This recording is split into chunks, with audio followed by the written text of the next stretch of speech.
Hello everybody and welcome back to the Ultimate Fashion History with me, Amanda Hallay. And thank you for flying with UFH Air. Please fasten your seatbelt and put your tray in the upright position as we prepare for takeoff. Your in-flight movie today will be Come Fly With Me, 100 Years of Flight Attendant Fashion. And this idea was given to me by my very good friend and fellow fashion historian, Jorge. I believe it's Jorge's birthday this week. So happy birthday, Jorge. Thank you for suggesting this. I had so much fun putting this together. And I also want to send out a very special thank you to a gentleman called Cliff Musquiet. Cliff, a flight attendant himself, has, I believe, the largest collection of cabin crew uniforms in the world and a wonderful website to go with it. And he's kindly let me use many of his pictures for this episode. I will leave a link to his website, Uniform Freak, in the description area of this video. You will love it. Researching this episode proved way more interesting than I thought it would be, and I'll tell you why. By now, you probably all know my catchphrase, fashion is not an island, it's a response. Well, I could honestly rephrase this as cabin crew fashion is not an island, it's a response, because from the very start of commercial air travel in the 1910s, what flight attendants wore spoke to more than just fashion trends. It spoke to the very zeitgeist of each era. It's a fascinating story, and it starts not with a female flight attendant, but with a man. This man, he was called Heinrich Kubis, and he wasn't a steward on a plane, he was a steward on a Zeppelin. And look at this dining room interior on a Zeppelin. And note how Heinrich is dressed. He's dressed in the same way that every maitre d' was dressed in the 1910s. And take a look at the waiter. He is wearing the typical waiter whites of the era. And look at the chef. He's dressed as a chef. You see, at the start of commercial flight, there was no difference between what wait staff in the air and wait staff on the ground wore. And as you'll see, in the first couple of decades of commercial flight, people weren't exactly sure what the job of a flight attendant actually was. It was a new concept after all, and it would take a while for the flight attendant, as we know her or he, to take root. Interesting fact, Heinrich Kubis was the head waiter on the Hindenburg. And isn't it unsettling to see those swastikas on the Hindenburg's tail? Heinrich survived the disaster, and in fact, he was particularly selfless and brave, helping passengers and other crew members to safety. With the start of passenger plane flights in the 1920s, only male flight attendants were hired and either called stewards, a term drawn from the nautical world, or rather condescendingly, cabin boys. And you can see from this image that their uniform has moved away from the head waiter maitre d' look we saw in the 1910s into this quasi-nautical look we see here. Things would change dramatically in 1932 when the world met its first female flight attendant. Here she is called Ellen Church. Ellen was a nurse and was employed because she was a nurse, the idea being that nurses would not only be useful if a plane should crash, but because they would have a calming and reassuring effect on passengers. This was truly a new career for women. So what should she wear? Remember that female flight attendants of this era also had to help with refueling planes, handling luggage, serving drinks, serving food. What was this job? Was she a nurse, a waitress, an aviation engineer? And this confusion as to what the role of a flight attendant actually was is reflected in the first cabin crew uniforms. You'll see that the uniform involves a cape, and capes, of course, were traditionally worn by nurses. But the idea of a woman in the man's world of aviation also threw up sartorial questions, and the rather drab colour and pseudo-military look of the suit seems inspired by the uniforms of World War I. These two concepts combined into this, the first dedicated female flight attendant uniform, part hospital, Part army, it seems intentionally unglamorous, yet somehow reassuring and conveying an air of confidence and authority. The second generation of uniforms were slightly more stylish and, you can see, have lost the cape, although some airlines doubled down on the idea of nurses being a selling point in flights. Take a look at this here. Coffee, tea, or IV. That's insane. Try not to be distracted by the beautiful printed skirt suit of the passenger and focus on the very nurse-like ensemble worn by the flight attendant. The white button-down dress, white socks, white cap evokes the nursing profession, but that little military-style jacket speaks to naval uniforms. It was all a bit of a mix-up, really, stemming from an inability to sartorially communicate what the job of a flight attendant actually was. For male cabin crew of the 1930s, it was easier. Drawing directly from nautical uniforms, but with a bit of zhuzh. Don't these guys look like they're about to fly straight into a Busby Berkeley musical? Male flight attendants needed no medical training, and that requirement would disappear for women by the middle of the decade, as did her role in refueling and plane maintenance, which led to further confusion as to what she should wear. Not a nurse nor an engineer. What should she wear? Here is an idea favoured by many airlines. Let her wear her own clothes. I am absolutely confident that this dress comes from this flight attendant's own wardrobe. And look at her there, pouring a martini for the pilot. Wait, what? Pouring a martini for the pilot? A rickety 1930s passenger plane with a buzzed pilot? Bring back the nurses. As planes became more comfortable, with more of a focus on cabin design, so did the uniforms of flight attendants. Some uniforms even incorporated pants, like these lovely palazzo pants you see here. Women wearing trousers in a work setting was more or less unthinkable in the demure 1930s, so this would have been seen as very trendy, cool, and daring. Passenger aircraft really evolved throughout the 1930s, from very cramped little planes with wicker seats to a stylish interior like this. And uniforms began to echo the aesthetic appeal of flight. The chicer the uniform, the better the airline, right? Look at these TWA uniforms here from 1939, with their fashionably padded shoulders, scalloped jacket hem and knee-length skirts. This was very fashionable, very cool, and of course mirrored the luxurious elegance of the plane cabin. In the 1940s, cabin crew attire reflected what absolutely everything else in the world reflected. World War II, and it will come as no surprise what would happen to flight attendant uniforms. Just as civilian fashion, with its ration-driven utility suits closely mirrored the uniforms of women in service, so would flight attendant uniforms, usually worked in the blues and browns of waves and wax, and featuring embellishments that suggested a military uniform, brass buttons, gold piping, that kind of thing.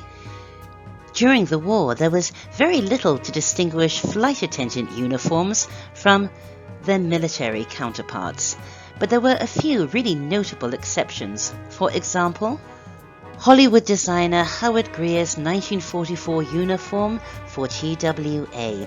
It was called the cutout, and it featured something called a blouse slip, a sort of elasticated blouse, you can make it out there in navy blue, that was actually attached to the skirt, so that cabin crew weren't forever tucking their blouses into their skirts after reaching into overhead bins. And it was called the cutout because of a very clever feature that speaks to the image of a flight attendant, or stewardess, or hostess, as they were called back then, being a perfect representation of her airline. See that beautifully stylized TWA logo just below the shoulder? Well, on the shoulder, there's a button-down flap, which the flight attendant could unbutton and rebutton to conceal the TWA logo. Like this. How clever! Why would she want to do this? Because cabin crew were not allowed to drink or smoke in uniform. So on a layover, if she wanted to go on a boozing, chain-smoking bender, she could cover the TWA logo and be left with a chic Howard Greer suit. And here are two 1940s flight attendants wearing this suit. Don't they look great? The 1950s through to the early 60s, and we are truly living in the golden age of air travel. Although still horribly expensive, air travel was being enjoyed by more and more people. Frank Sinatra implored us to go fly with him, and the job of a flight attendant was seen as glamorous, adventurous, and fun. It was a role that many little girls dreamed of attaining, as evidenced in these series of novels for young adults. Silver Wings for Vicky, Shirley Flight, air hostess, and it's no wonder that when Mattel launched their first career Barbie, she was a flight attendant. With so many new airlines, the concept of luxury and comfort was used as a selling point, each airline trying to outdo the next in terms of just how comfortable and sophisticated the flight experience was. Flying was expensive, so this in-flight experience was used as a stronger selling point than the routes of the planes or the destinations. The emphasis in this era was on food, drink, comfort, and service. What a world it must have been in the first-class bar of a transatlantic flight in the golden age of travel. Look how sophisticated it is, how formal. Look at the lady wearing gloves. I think I really need to be on that flight. I've got the dress. I've got the gloves. Just give me a time machine. Anyway, the role of the flight attendant in the 50s was reflected in her wardrobe. It was all about service and efficiency, a somewhat motherly role as ultimate carer, and the standards that airlines exacted would be unthinkable today. With age, weight, and height restrictions, female flight attendants had to be unmarried, and once employed by an airline, they were required to hold a standard of poise, elegance, neatness, and let's face it, perfection that must have been incredibly difficult to maintain. Look at these grooming tips. They go on and on. Everything from clean hair to how to do your manicure to reminding you to change your underwear every day, keeping your armpits hair-free. Of course, this is extremely sexist, but it wasn't sexualized. That will come later. And of course, this pulled-together perfection was reflected in cabin crew uniforms. Sleek and slim-fitting suits in blues and greys were the order of the day. Hats and gloves were de rigueur. And imagine the undergarments, those girdles and suspenders. On a long-haul flight, this must have been extraordinarily uncomfortable. But of course, and as we all know, everyone was extraordinarily uncomfortable in 1950s fashion, and this new look silhouette and highly tailored treatment was mirrored in cabin crew uniforms, like this one by Oleg Goscinny for TWA. And here's a mid-century uniform by Hollywood designer Don Loper, and you can see how beautifully these uniforms were made. Look at the stitching, and look at the cuff detail that evokes an airplane wing. It's just beautiful. Throughout the world, flight attendant uniforms adopted this sartorial rigidity. The tight-fitting undergarments, the neat little suits, the stiletto heels, the gloves. It really was an international standard, be you working for Nigerian Airways or Air Malaysia. This was the standard throughout the world. There really wasn't much variation. And although occasionally the suit could be swapped for a dress, dresses were worn, it seems, only for shorter domestic flights during daylight hours. As we move into the early 1960s, the immaculate suit remained, but the silhouette changed into the more boxy cut of the Kennedy era, equally stylish, but a little more comfortable perhaps. Male flight attendants in this era were few in number. During the war, most enlisted, leaving the profession dominated by women. In the 50s and early 60s, many flights employed what was then termed a purser, a sort of head flight attendant, if you will. And as you can see from this BOAC ad, He is a confidence man, thank goodness. Having a man in charge of the flight attendants was supposed to inspire confidence. And as you can see, men wore either swanky waitstaff outfits or formal and nautically inspired uniform. The role and the wardrobe of the flight attendant would change drastically by the time we hit the middle of the 1960s. This change exemplified perfectly by the TWA ad I'm about to show you. Who says air hostesses have to look like this? TWA says they can look like girls. Girls more like birds, British birds skipping down Carnaby Street. The 60s had arrived, and with it, new airlines and huge competition, a competition that had cabin crew as the focus, who could be the modest, the hippest, the youngest, the grooviest. The youthquake had happened, and airlines seized upon it. Gone was the idea of prim and poised in-flight mothers. In its place, cool and kicky girls who embraced the spirit of the times. For the most part, gone were the suits. In their place, the British invasion mini dress that borrowed almost directly from the Mary Quant originals. The shorter the skirt, the hipper the airline. But what if an airline generated in a culture that didn't wear mini skirts? Well, Pierre Cardin to the rescue. With these fabulously modish kurti for Pakistan International Airways, the hijab could be pulled down to create a cowl neck, if wished. This uniform debuted in 1966, and look how aesthetically different it is from the PIA uniform of 1963, so rooted in 50s formality. Not only was the silhouette and the spirit completely different in these uniforms, so was the palette. United Airlines made it a selling point. Look, we've shaken our blues, gone with those standard blues and greys, and in their place a myriad of bright, young, popping colours. Airline interiors had embraced the youthquake too, and the cabin crew had to look right in the interior of the plane. I mean, look at these seats from the 1960s. She wouldn't look right in that cabin. But she would. You know what? I don't think that any industry other than fashion and movies and TV seized so rapidly to ephemeral fashion trends of the 1960s, including the space age trend and the trend fad, if you will, for paper dresses. And looky here, you get both with this flight attendant's uniform. And all this went with a more relaxed approach to air travel. Still expensive, it was increasingly sold as being fun and less formal. The Stew, as she was then known, your personal ambassador to the new generation of swinging independent career gals. And into a world of youth fashion, and nobody, and I mean nobody, embraced this idea better than Braniff and Emilio Pucci and his cornucopia of candy-coloured collections for the airline. He designed for Braniff for about 10 years, and his vision went from these cool Carnaby confections to psychedelic wonders such as these, perhaps his most famous piece of kit being the sky bubble helmet to protect a flight attendant's coif on the runway. Here's one in real life, and I was relieved to see that it seems to be made of quite a malleable and soft plastic. And look, here's Barbie wearing hers.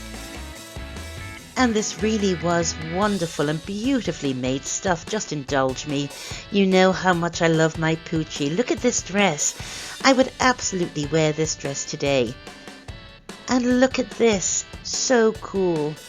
And look at these shoes, and look at this bag, and yes, it's all wonderful, but it is in this era that we start to see sexism and sexualization of the female flight attendant. This famous ad for Braniff took Pucci's multi-layered separates and suggestively spoke of the airstrip.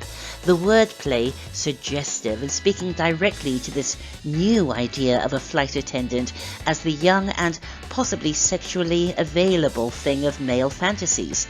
Check out this unbelievably 60s and sexist bit of advertising. Think of her as your mother, with this beautiful young woman in a mini skirt and this rather seductive pose. And can't you just picture Don Draper coming up with this, pitching it to American Airlines over Bloody Marys and lascivious chuckles in some Madison Avenue conference room? And this ad for Braniff, I asked members of the Ultimate Fashion History group on Facebook to help me translate it, but really it needs no translation.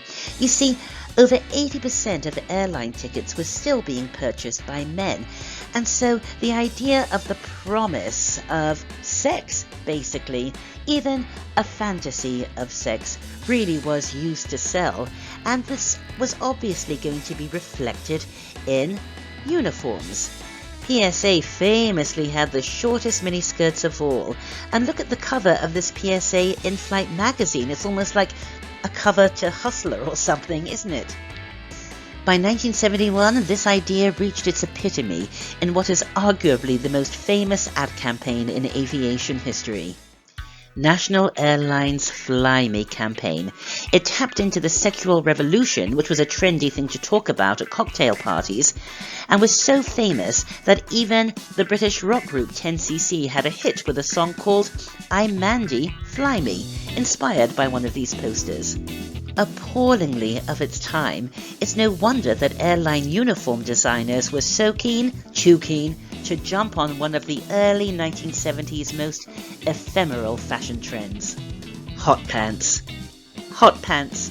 Hot pants. Check this out. Top half, standard conservative airline attire. Bottom half, hot pants. I mean, why bother even pretending with that little blouse and waistcoat? Bahama Air made no pretense. Their early 1970s flight attendants dressed like dancers on top of the pops. But really, what's to be done with hot pants? It's not like you can wear them with a blazer. Oh wait, you can. Some of these hot pant outfits were actually quite terrific, but in a different context. I mean, this is great. It's like something from Trina Turk.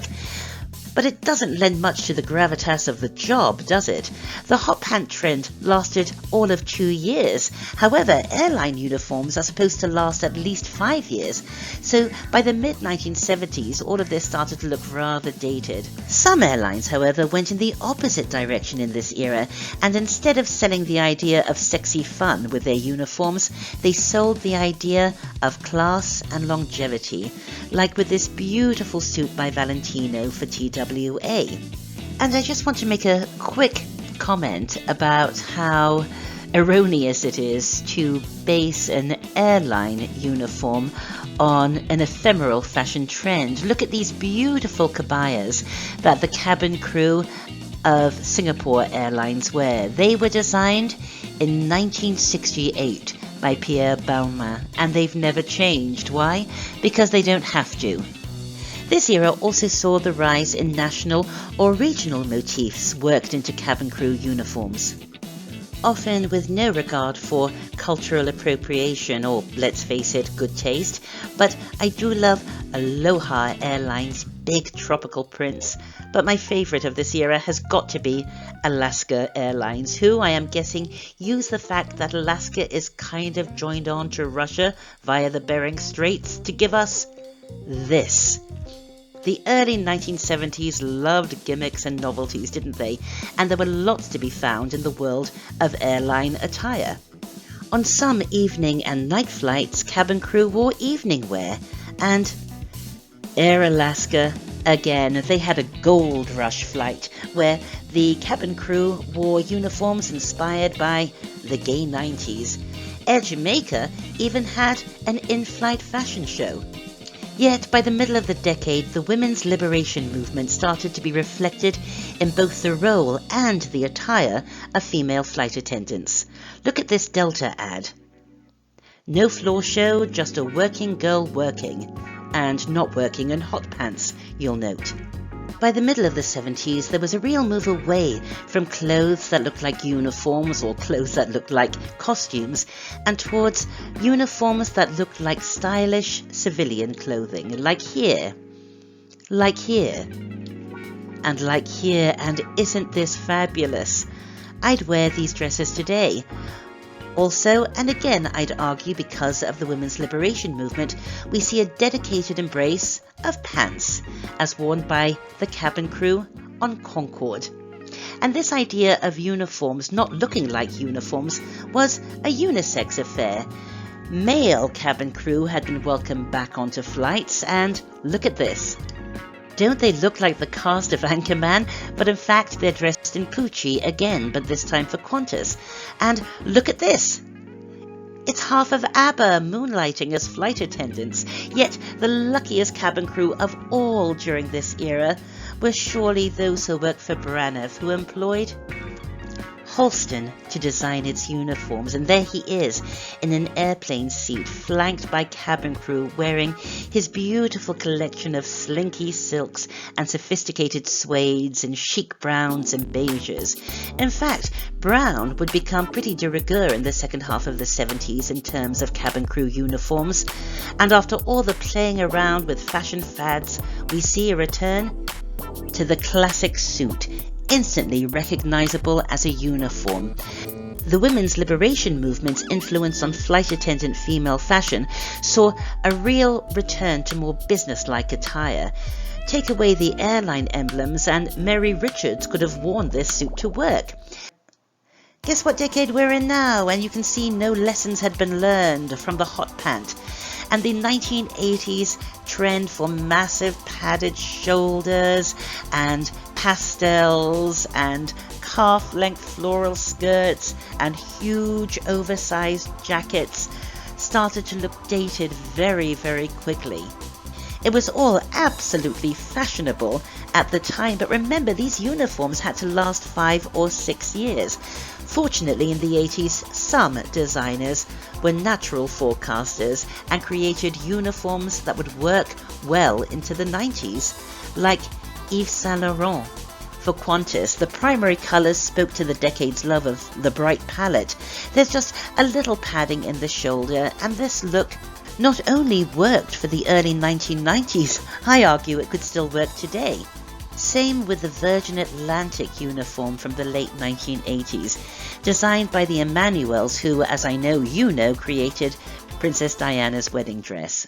In terms of eye-catching style, the 1990s weren't perhaps the most exciting of the decades that we've looked at so far. Airlines were competing over prices, not the in-flight experience itself. An interest in styles seemed to have gone out the window, replaced with the promise of budget flights. Things were pretty bland uniform-wise. Utility and a general lack of aesthetic interest seemed to rule. Even a beautifully cut suit like this one, Nina Ricci for Cathay Pacific, were designed for sensible longevity. Air travel had become rather quotidian and, let's face it, a bit of a drag. But after the awful events of 9/11 and the airline crisis that followed, the 2000s gave airlines a chance to rather reinvent themselves. The hip new airline JetBlue, for example, that appeared in the early 2000s replaced the ubiquitous flight attendant suit with a stylish and form-fitting dress, and this created a trend. One of the best dresses is surely the Delta Pink. It was created by a Delta flight attendant after she won her battle with breast cancer. She pitched the idea to the CEO of Delta that flight attendants could purchase and wear the pink version of the Delta dress. On flights, the profits going to breast cancer research, he jumped at the idea, and Delta's pinkification livery, as they now call it, is worn every year during breast cancer awareness. In the 20 years since 9/11, well, we all know what air travel has been like, and in an attempt to combat the increasingly cattle ranch vibe, many airlines have attempted to return passengers back to that golden age of air travel. The JetBlue terminal at JFK has a sort of 60s space age feel, and the new terminal at Beijing International is pure catch me if you can. Isn't it beautiful? And in response, cabin crew uniforms have taken on a fabulously slick and stylish retro vibe. For example, Zach Posen for Delta, Lawrence Zhu for Hainan, Emma Howard for Hawaiian Airlines, and this wonderful Kennedy-era boxy suit. Ettore Bellotto for Alitalia. Jamie Chen for Xiamen Air. It's so Star Trek, isn't it? I love it. Some airlines, however, got retro wrong. In 2014, Skymark Airlines took its cabin crew back to the sexist 60s with micro minis. I think they've changed it now because fashion is not an island, it's a response, and nobody responded well to this. And as we start the 2020s with a worldwide pandemic, airlines have responded with a new type of cabin crew uniform. The stylized hazmat suit, like this one from Air Asia, or this one from Philippine Airlines. Will air travel ever be the same again? Well, probably not. I'm just looking forward to the time when we can actually do it. Well, thank you for taking this flight into fashion with me here on The Ultimate Fashion History. You can contact me through my website, amandahallay.com. Join us in first class in the Ultimate Fashion History Facebook group. I'll be back very soon with more fashion history here on the UFH, so don't forget to like, share and subscribe. And as always, thanks for watching. Bye for now.